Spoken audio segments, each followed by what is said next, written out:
साथ बदलते भारत की शान।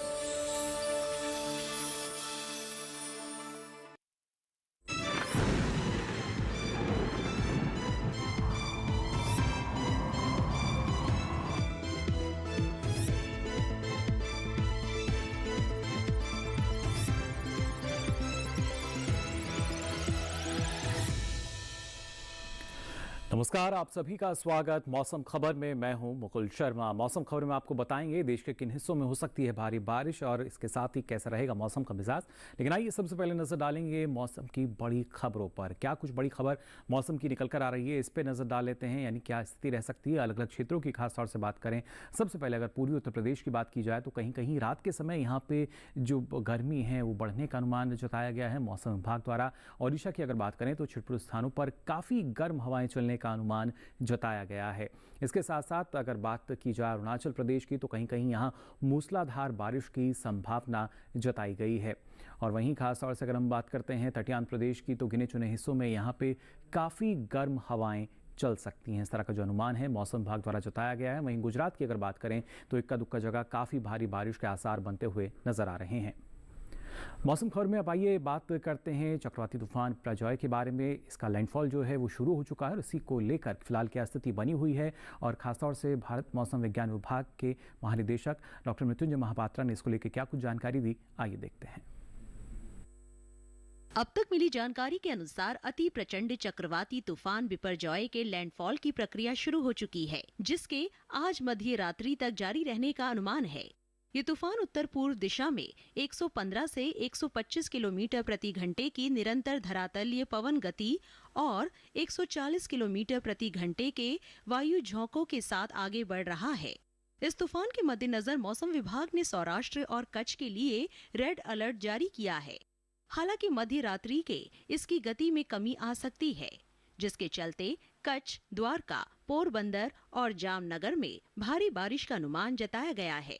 राज्य सरकार ने संभावित आपदा से निपटने के लिए वायुसेना, नौसेना, तट रक्षक बल और सेना की सहायता के लिए समन्वय किया है और आपदा प्रबंधन की तैयारियों पर भी बल दिया है। एहतियात के तौर पर चक्रवात की आशंका वाले जिलों से 74,000 लोगों को सुरक्षित स्थानों पर पहुंचाया गया है। राज्य सरकार ने चक्रवात के संभावित खतरों से निपटने के लिए राष्ट्रीय आपदा मोचन बल और राज्य आपदा मोचन बल की 34 टीम तैनात की। इसका जो विंड स्पीड है अभी 115 टू 125 किलोमीटर पर आवर, और यही विंड स्पीड के साथ ये तट को पार करेगा।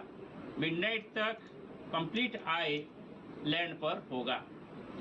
और अभी जो विंड स्पीड चल रहा है लगभग 60 to 80 kmph along end of Saurashtra and Kutch coast के डिस्ट्रिक्ट के पास चल रहा है, और बड़ी तेजी से इसका विंड स्पीड बढ़ेगा अभी, और बढ़ के 115 टू 125 kmph हो सकते हैं। कहीं कहीं गस्टिनेस में 140 kmph तक जा सकते हैं।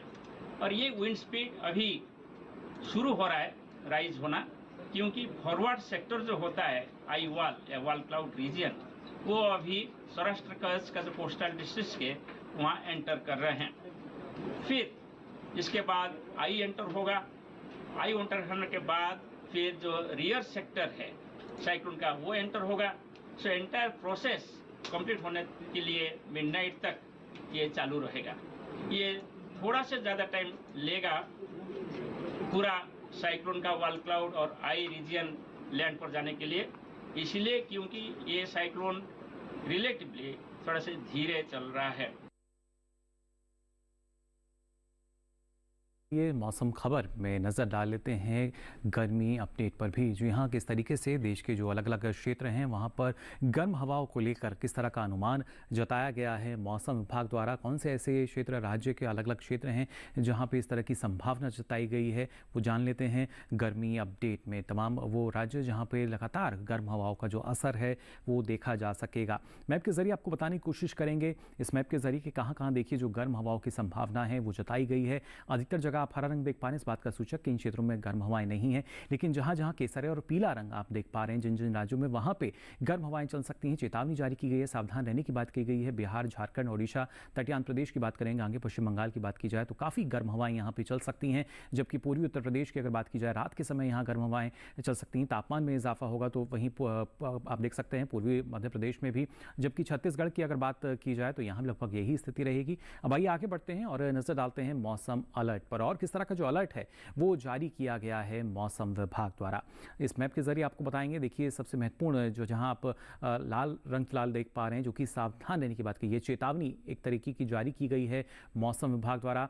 खासतौर से अगर हम बात करते हैं गुजरात की और राजस्थान की, तो यहाँ पे ना सिर्फ ज़ोरदार बारिश का अनुमान जताया गया है, मूसलाधार बारिश जो है वो यहाँ पर हो सकती है, इस तरह की संभावना। और साथ ही अरुणाचल प्रदेश, असम, मेघालय में भी और सिक्किम वाले पश्चिम बंगाल में भी इस तरह का अनुमान जताया गया है। सावधान रहने की बात कही गई है। केसरी रंग आप देख पा रहे होंगे। वहीं दक्षिण भारत की अगर बात की जाए, नज़र बनाए रखने की जो स्थिति फिलहाल नजर आ रही है केरल और कर्नाटक के अलग अलग क्षेत्र, रायलसीमा में भी, जबकि जम्मू कश्मीर, लेह लद्दाख की स्थिति हम देख सकते हैं, हिमाचल प्रदेश, उत्तराखंड, तो वहीं पंजाब और हरियाणा के कुछ एक क्षेत्र, यहाँ भी गरज चमक की जो स्थिति है वो फिलहाल बनते हुए नजर आ रही है। इस तरह का जो अनुमान है ये जताया गया है मौसम विभाग द्वारा।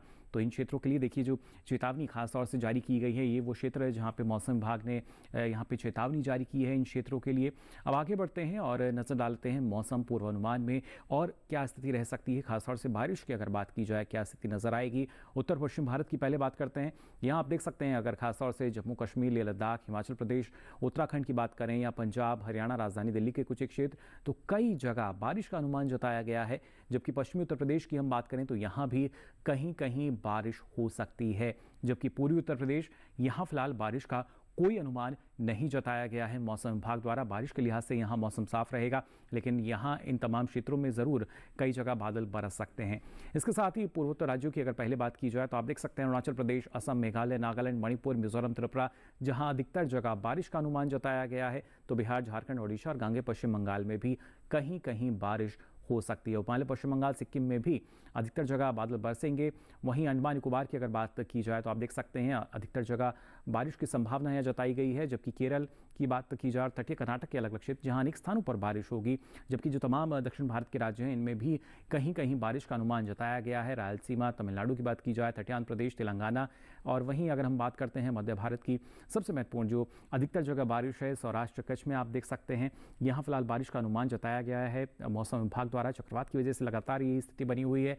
पश्चिमी राजस्थान की अगर बात करें तो यहाँ भी अनेक जगह बारिश का अनुमान है। पूर्वी राजस्थान की अगर बात की जाए, कई जगह यहाँ बारिश होगी। जबकि मध्य प्रदेश, छत्तीसगढ़, महाराष्ट्र, विदर्भ में भी कहीं कहीं बारिश हो सकती है। पिछले 24 घंटों के दौरान देखिए क्या कुछ खास स्थिति दर्ज की गई है मौसम में, ये आपको बता देते हैं। हिमाचल प्रदेश में आप देख सकते हैं यहाँ पे कई क्षेत्रों में जो बारिश है वो दर्ज की गई। जबकि पंजाब, हरियाणा की अगर बात की जाए तो यहाँ ना सिर्फ जो तेज़ हवाएं हैं वो दर्ज हुई हैं, बल्कि गरज चमक की स्थिति भी यहाँ दर्ज की गई। और ऐसे ही जम्मू कश्मीर, लेह लद्दाख में भी गरज चमक के साथ जो तेज़ हवाएं हैं वो दर्ज की गई हैं पिछले 24 घंटों के दौरान। तो ये खास स्थिति फिलहाल यहाँ देखी गई है। इसके अलावा अगर हम बात करते हैं यहाँ पे ओडिशा की, तो आप देख पा रहे होंगे अलग अलग क्षेत्रों में गरज चमक की स्थिति रही है। कुछ जगह जो गर्म हवाएं हैं वो भी दर्ज की गई। गांगे पश्चिम बंगाल में भी लगभग ऐसी स्थिति, बारिश की स्थिति भी दर्ज हुई। बिहार में जो गर्म हवाओं की स्थिति है वो दर्ज की गई है।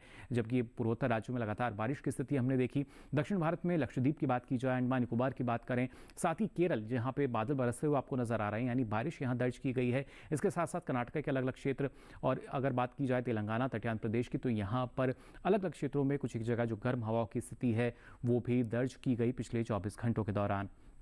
मध्य भारत की अगर हम बात करें तो आप देख सकते हैं मराठवाड़ा, विदर्भ, छत्तीसगढ़, ना सिर्फ गरज चमक की स्थिति बल्कि अलग क्षेत्रों में जो तेज़ हवाएं हैं वो भी यहाँ दर्ज की गई हैं। और खासतौर से कोंकण, गोवा की अगर बात की जाए, बारिश की स्थिति आपको नजर आ रही होगी। सौराष्ट्र, कच्छ, गुजरात, जहाँ अलग अलग क्षेत्रों में जो बारिश की स्थिति है वो दर्ज की गई है। सौराष्ट्र, कच्छ जहाँ पे चक्रवात की वजह से बारिश की स्थिति हमने फिलहाल बनते हुए देखी थी। तो जानिए आपने पिछले 24 घंटों के दौरान क्या खास स्थिति दर्ज की गई है मौसम में। लेकिन आने वाले समय में और क्या कुछ खास रहेगा मौसम में, इसकी जानकारी आपको देंगे। लेकिन यहाँ रुक रहे एक छोटे से ब्रेक के लिए।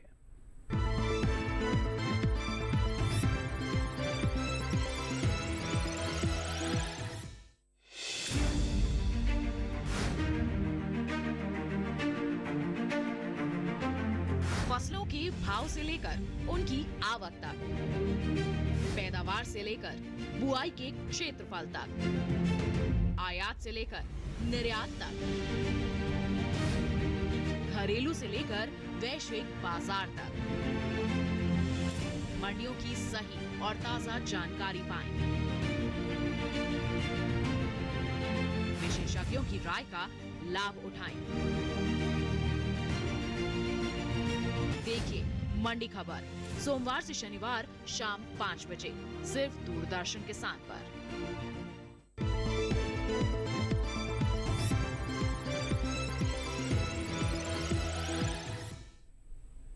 ब्रेक के बाद आप सभी का एक बार फिर स्वागत मौसम खबर में। अब आइए बुलेटिन में आगे बढ़ते हैं और इस लगातार हमने जाना कि कैसे मौसम में जो बदलाव है वो दर्ज किया जा रहा है। ऐसे में तापमान की अगर बात की जाए, तापमान में किस तरह का बदलाव है, तापमान का हाल आइए जान लेते हैं।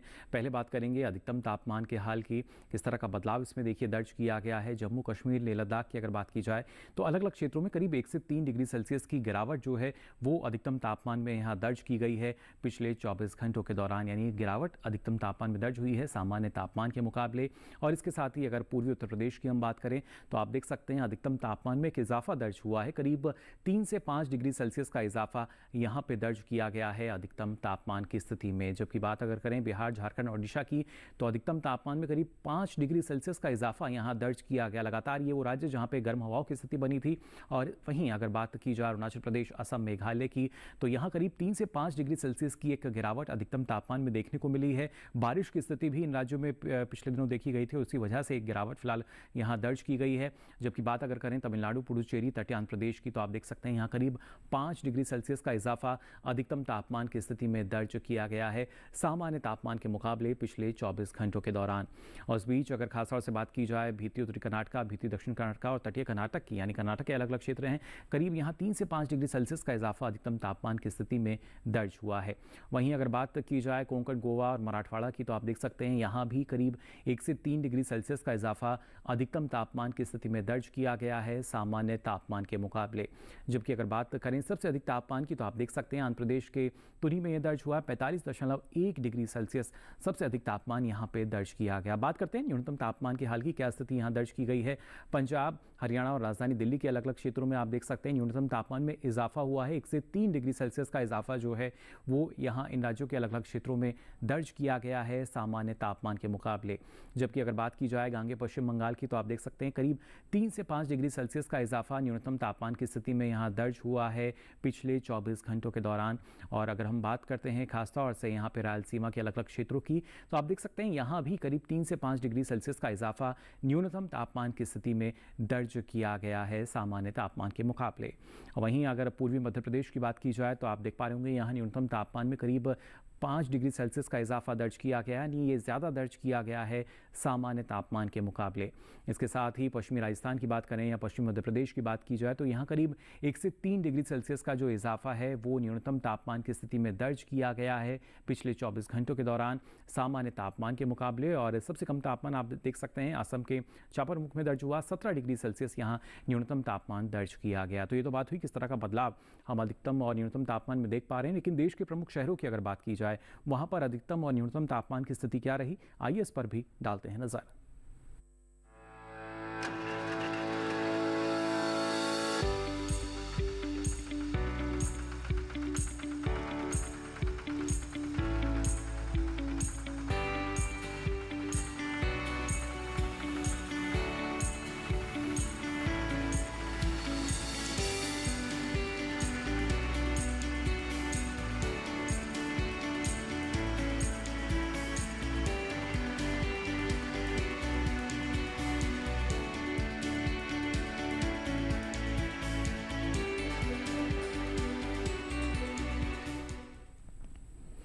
और इसी के साथ ही बुलेटिन में यहाँ वक्त तो चला एक और छोटे से ब्रेक का। ब्रेक से लौटेंगे तो आपको बताएंगे और क्या कुछ खास रहेगा मौसम में।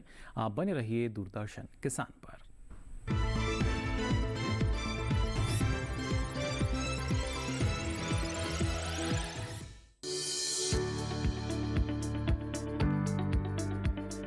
कृषि और पशुपालन है एक दूसरे के पूरक।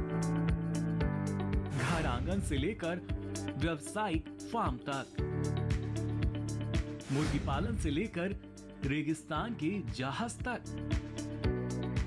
बीमारियों से अब पशुपालक ना हो परेशान। विशेषज्ञ करेंगे आपकी समस्या का समाधान। जुड़िए हमसे, पूछिए अपने सवाल। ईमेल के जरिए भी आप हमारे साथ जुड़ सकते हैं। हमारी ईमेल आईडी है ddkisanapc@gmail.com। हमारे टोल फ्री नंबर हैं 1800-113060 और 1800-113061। देखिए अपना पशु चिकित्सक हर रविवार शाम 6:30 बजे दूरदर्शन किसान चैनल पर।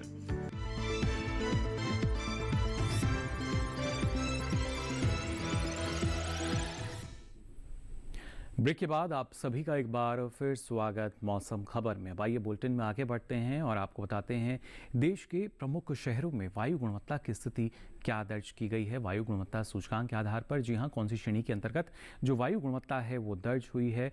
सबसे पहले बात करते हैं राजधानी दिल्ली की, तो आप देख सकते हैं 91 दर्ज हुआ गुणवत्ता सूचकांक, यानी यहाँ अच्छी स्थिति जो है वो फिलहाल वायु गुणवत्ता की दर्ज की गई। लखनऊ की अगर बात की जाए तो 129 रहा गुणवत्ता सूचकांक, यानी संतोषजनक स्थिति यहाँ फिलहाल दर्ज हुई है वायु गुणवत्ता की। और इसके साथ साथ अगर बात की जाए पटना की, तो यहाँ भी संतोषजनक स्थिति 153 दर्ज किया गया गुणवत्ता सूचकांक। और वहीं अगर हम बात करते हैं जो दूसरे हमारे प्रमुख शहर हैं, बेंगलुरु की हालांकि बात की जाए तो 55 दर्ज हुआ है गुणवत्ता सूचकांक, यानी यहाँ भी एक अच्छी श्रेणी के अंतर्गत जो वायु गुणवत्ता है वो दर्ज की गई है। पुणे में भी आप देख सकते हैं लगभग समान स्थिति है, अच्छी श्रेणी के अंतर्गत वायु गुणवत्ता नजर आई, 55 यहाँ गुणवत्ता सूचकांक दर्ज हुआ है। जबकि हैदराबाद की अगर बात की जाए तो आप देख सकते हैं यहाँ भी 74 दर्ज हुआ है गुणवत्ता सूचकांक, यानी अच्छी स्थिति यहाँ भी वायु गुणवत्ता की दर्ज की गई है। और कोलकाता की हालांकि बात की जाए तो 199 रहा गुणवत्ता सूचकांक, हालांकि संतोषजनक श्रेणी लेकिन बेहद करीब है थोड़े खराब के भी। तो ये तो बात हुई। अब आगे बढ़ते हैं। मुंबई की अगर बात की जाए तो 42 रहा गुणवत्ता सूचकांक, यानी यहाँ पे बहुत अच्छी स्थिति जो है वायु गुणवत्ता की दर्ज की गई है। जबकि अहमदाबाद में भी आप देख सकते हैं यहाँ भी बहुत अच्छी स्थिति, करीब 46 दर्ज किया गया है गुणवत्ता सूचकांक वायु गुणवत्ता की, खासतौर से अगर बात की जाए। और अब आइए आगे बढ़ते हैं, नजर डालते हैं पर्यटन पूर्वानुमान में। देश के प्रमुख पर्यटन स्थलों पर अगले 4 दिन कैसा मौसम आपको मिलेगा। जम्मू कश्मीर के श्रीनगर की सबसे पहले अगर बात करें तो आप देख सकते हैं शुक्रवार, शनिवार, रविवार, सोमवार अगले 4 दिन किस तरह का मौसम आपको यहाँ मिल सकता है। जो बादल हैं वो ज़रूर कुछ एक जगह छाए हुए रहने का अनुमान जताया गया है। और ऐसे में जो अधिकतम तापमान करीब 30 से 32 डिग्री सेल्सियस रहेगा, तो वहीं न्यूनतम तापमान करीब 16 डिग्री सेल्सियस के आसपास दर्ज किया जाएगा अगले 4 दिनों के लिए। तो मौसम जो है उसमें कोई खास बदलाव नहीं है, ना ही तापमान में ही। लेकिन उत्तर प्रदेश के प्रयागराज की अगर हम बात करें तो देखिए शुक्रवार को यहाँ मौसम पूरी तरीके से खुला नजर आ रहा है और अधिकतम तापमान 43 डिग्री सेल्सियस पहुंचेगा। जबकि शनिवार, रविवार, सोमवार अगले 3 दिन फिर आप देख सकते हैं कहीं कहीं जो बादल हैं वो ज़रूर छाए रहने का अनुमान है, लेकिन इनके बरसने की संभावना कम है। और इस बीच जो अधिकतम तापमान है करीब 42 डिग्री सेल्सियस दर्ज किया जाएगा, तो न्यूनतम तापमान करीब 29 से 30 डिग्री सेल्सियस के आसपास रह सकता है। अब बात करते हैं खासतौर से पश्चिम बंगाल के दार्जिलिंग की, तो देखिए शुक्रवार से लेकर सोमवार तक एक जैसी स्थिति यहाँ नज़र आ रही है। जो बादल हैं बरसते नज़र आ रहे हैं, अलग अलग क्षेत्रों में बारिश का अनुमान यहाँ के लिए जताया गया है। और इस बीच अगर अधिकतम तापमान की हम बात करें तो ये करीब 21 डिग्री सेल्सियस के आसपास रहेगा, जबकि न्यूनतम तापमान जो है करीब 15 से 16 डिग्री सेल्सियस के आसपास दर्ज किया जाएगा अगले 4 दिनों के दौरान। तो जान लिया आपने दार्जिलिंग का मौसम कैसा रहेगा। अब बात करते हैं नागालैंड के कोहिमा की। कोहिमा में देखिए अगले 4 दिन किस तरह का मौसम जो है वो आपको नज़र आ रहा होगा। यहाँ भी बारिश का जो असर है सीधे तौर पर हम देख सकते हैं। शुक्रवार, शनिवार, रविवार, सोमवार चारों ही दिन यहाँ जो बारिश है उसकी संभावना जताई गई है। बादल बरसते हुए नजर आ रहे हैं अधिकांश क्षेत्रों में। और इस बीच अगर अधिकतम तापमान की बात की जाए तो ये 23 से 24 डिग्री सेल्सियस रहेगा, तो न्यूनतम तापमान करीब 16 से 19 डिग्री सेल्सियस के आसपास दर्ज किया जाएगा। इसके साथ ही आंध्र प्रदेश के विजयवाड़ा की अगर बात की जाए तो यहाँ आप देख सकते हैं शुक्रवार, शनिवार, रविवार, सोमवार चारों ही दिन लगभग एक जैसी जो स्थिति है वो यहाँ बनते हुए नज़र आ रही है। कोई भी जो ज़्यादा बदलाव है मौसम में नहीं होगा, एक जैसी स्थिति बनी रहेगी। और ऐसे में अगर अधिकतम तापमान की हम बात करते हैं तो करीब 36 से 37 डिग्री सेल्सियस के आसपास ये रह सकता है, जबकि न्यूनतम तापमान जो है करीब 21 से 22 डिग्री सेल्सियस दर्ज किया जाएगा। राजस्थान के जोधपुर की अगर बात की जाए तो आप देख पाए होंगे शुक्रवार, शनिवार, रविवार 3 दिन एक जैसी स्थिति है। जो बादल हैं वो कुछ एक जगह छाए रहेंगे, लेकिन सोमवार में आप देख सकते हैं यहाँ पे गरज चमक की स्थिति बनती नजर आ रही है। कुछ जगह बौछारें भी पड़ सकती हैं। और ऐसे में जो अधिकतम तापमान है उसमें थोड़ा सा बदलाव हमें देखने को मिलेगा। 27 से 33 डिग्री सेल्सियस तक इसमें उतार चढ़ाव होगा, जबकि न्यूनतम तापमान करीब 26 से 27 डिग्री सेल्सियस के आसपास रह सकता है। वहीं महाराष्ट्र के महाबलेश्वर की हम बात करें तो यहाँ आप देख सकते हैं शुक्रवार, शनिवार, रविवार, सोमवार चारों ही दिन महाबलेश्वर में किस तरह का मौसम बना रहेगा। जो बादल हैं वो लगातार छाए रहेंगे कुछ एक क्षेत्रों में, और ऐसे में जो अधिकतम तापमान है करीब 22 डिग्री सेल्सियस के आसपास रहेगा, कोई इसमें बदलाव नहीं होगा। जबकि न्यूनतम तापमान भी करीब 17 से 18 डिग्री सेल्सियस के आसपास दर्ज किया जाएगा महाबलेश्वर में अगले 4 दिनों के दौरान। अब बात कर लेते हैं गोवा के पणजी की। तो देखिए यहाँ क्या स्थिति बनी हुई है। शुक्रवार, शनिवार, रविवार 3 दिन यहाँ जो बारिश की स्थिति है वो बनते हुए नज़र आ रही है। ऐसे में ज़रूरी कि आप थोड़ा सा परहेज़ करें यहाँ पे जाने से, क्योंकि बारिश का सामना आपको करना पड़ेगा। जबकि सोमवार में कुछ एक जगह जो बादल हैं वो छाए रहने का अनुमान जताया गया है। ऐसे में अगर हम अधिकतम तापमान की बात करें तो करीब ये 34 डिग्री सेल्सियस रहेगा, न्यूनतम तापमान करीब 25-26 रह सकता है। केरल के कन्नूर की अगर बात की जाए तो यहाँ देखिए चारों ही दिन बारिश की जो स्थिति है वो बनते हुए नज़र आ रही है, इसलिए थोड़ा सावधान रहने की आवश्यकता है।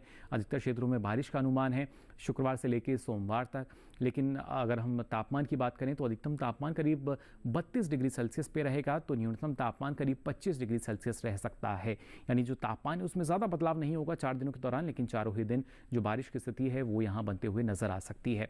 तो जाना अपने पर्यटन के लिहाज से किस तरह का मौसम रहेगा, लेकिन अब बात की जाए अगर कृषि के लिहाज से, ऐसे में मौसम को ध्यान में रखते हुए हमारे जो किसान हैं वो कौन कौन सी कृषि कार्य कर सकते हैं, आइए जान लेते हैं इस रिपोर्ट में। उत्तरी गुजरात में खरीफ धान की नर्सरी लगाने के लिए खेतों की जुताई करें। इसके साथ ही यहाँ गन्ने की रुपाई के 4 महीने बाद खेतों में खरपतवार साफ करें। इसके साथ ही मौसम को ध्यान में रखते हुए 15 से 17 दिनों के अंतराल पर उनमें जरूरत के अनुसार सिंचाई करें। उत्तरी गुजरात में ही इस समय 3 से 4 दिनों के अंतराल पर भिंडी, लोबिया, ग्वारफली की तुड़ाई करते रहें। इसके साथ ही इनमें जरूरत के अनुसार सिंचाई भी करें। उत्तरी गुजरात में ये समय रागी, अरहर और कद्दू वर्गीय सब्जियों की बुआई के लिहाज से भी अनुकूल है। किसान बुआई से पहले खेतों की गहरी जुताई करें। वहीं दक्षिणी गुजरात के किसान इस समय गन्ने के खेतों में मिट्टी में नमी और मौसम को ध्यान में रखते हुए 15 से 17 दिनों के अंतराल पर ड्रिप पद्धति से सिंचाई करें। दक्षिणी गुजरात में ही इस समय तैयार मूंग की कटाई करें, लेकिन कटाई सुबह के समय ही करें। यही ये समय अरहर और कपास की बुआई के लिए भी उपयुक्त है। इसके अलावा यहाँ जब आम के फलों का रंग गहरा हरा हो जाए तो उनकी तुड़ाई कर लें। दक्षिणी गुजरात में केले के बागों में जरूरत के अनुसार सिंचाई करें। मध्य गुजरात में इस समय तेज हवाएं चलने का अनुमान है। ऐसे में किसान बागों और सब्जियों में छोटे पौधों को सहारा दे। इसके साथ ही यहाँ इस समय किसी प्रकार का छिड़काव ना करें। मध्य गुजरात में ही नर्सरी और अन्य खेतों से जल निकासी की उचित व्यवस्था करें। यहीं फिलहाल बुआई का काम भी टाल दें। तो जाना आपने कौन कौन से कृषि कार्य आप अभी कर सकते हैं। आइए मौसम खबर में आगे बढ़ते हैं और आज की फसल में आपको जानकारी देते हैं लौकी की खेती के बारे में, किस तरीके से आप इसकी अच्छे ढंग से खेती कर सकते हैं इस मौसम में। जान लेते हैं ये सारी जानकारी हमारी खास रिपोर्ट में। लौकी को गर्मी और बरसात दोनों में बोया जा सकता है। बुआई से पहले खेत से खरपतवार को पूरी तरह से साफ कर लें और जमीन को समतल कर लें। बुआई के लिए 1 हेक्टेयर में संकर किस्म के बीज 5 से 7 किलो, जबकि सामान्य किस्मों के 6 से 8 किलो बीज लें। 1 हेक्टेयर में 100 किलो नाइट्रोजन, 50 किलो फास्फोरस और 60 किलो पोटाश की जरूरत होती है। सभी उर्वरक आधार खुराक के रूप में यानी बोते समय ही दें। बात अगर सिंचाई की करें तो शुरुआत में फसल की जरूरत के हिसाब से और फूल आने पर 5वें दिन पानी देते रहें। वहीं फसल को खरपतवार से दूर रखने के लिए 2 बार निराई गुड़ाई करें। करीब हर 10-12 दिनों में खरपतवार हटाते रहें। लौकी की बेल काफी लंबी होती है। इसकी खासियत ये है कि आप कम जगह में भी इसकी खेती कर सकते हैं। कीड़े और सड़न से बचाने के लिए बेलों को तार की बाड़ या लकड़ी के मचान पर फैला दें। इससे न सिर्फ बीमारियों से बचाव होगा बल्कि पैदावार भी बढ़ेगी। भारतीय कृषि अनुसंधान संस्थान ने इलाकेवार कई उन्नत किस्में तैयार की हैं, जैसे पूसा समृद्ध दिल्ली और एनसीआर के लिए है। 1 हेक्टेयर में 270 से 300 क्विंटल तक पैदावार देने वाली ये किस्म 50 से 55 दिनों में तैयार हो जाती है। वहीं पूसा हाइब्रिड 3 दिल्ली, हरियाणा, उत्तर प्रदेश और पंजाब के लिए अच्छी है। लौकी की फसल में फल मक्खी का हमला हो सकता है। इससे बचाव के लिए विशेषज्ञों की सलाह पर उचित दवाओं का छिड़काव करें। दवा का छिड़काव सिर्फ उसी जगह पर करें जहां फल मक्खी का प्रकोप ज्यादा हो। बेवजह पूरे खेत में दवा छिड़केंगे तो फायदे से ज्यादा नुकसान हो जाएगा। छिड़काव मौसम साफ रहने पर करें। पत्तियां गीली नहीं होनी चाहिए, वरना दवा असर नहीं करेगी। जरूरत के हिसाब से दवा की मात्रा घटा या बढ़ा सकते हैं।